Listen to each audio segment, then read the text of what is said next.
আসসালামু আলাইকুম, lithium bank স্পিডির পক্ষ থেকে আজকের ভিডিওতে আপনাদের স্বাগতম। আজ আমরা আপনাদের জন্য ব্যতিক্রমী একটা ভিডিও নিয়ে এসেছি। দেখেন, 51 ভোল্টের এই ব্যাটারিটি লাগানোর সময় অনেক জোরে স্পার্ক করে।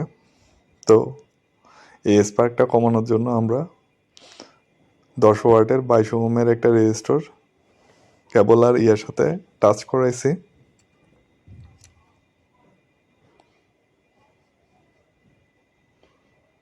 পরবর্তীতে স্পার্কটা হয়েছে, তবে এটাতে স্পার্কটা একটু তুলনামূলক কম হয়েছে।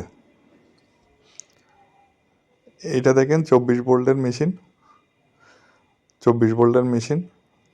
এটাতে লাগানোর আগে স্পার্ক এরকম ছিল। রেজিস্টরটা আমরা তারের সাথে লাগিয়ে টাচ করাইছি। করানোর পর যখন কানেকশন করতে গেছি তখন স্পার্কটা তুলনামূলক অনেক কম। তো আমরা প্ল্যান করছি, এটা হচ্ছে যে 10 ওয়াট 22 ওহম। আমরা ভবিষ্যতে প্ল্যান করছি 50 ওয়াট 25 ওহমের কয়েকটা রেজিস্টার আনি চেক করে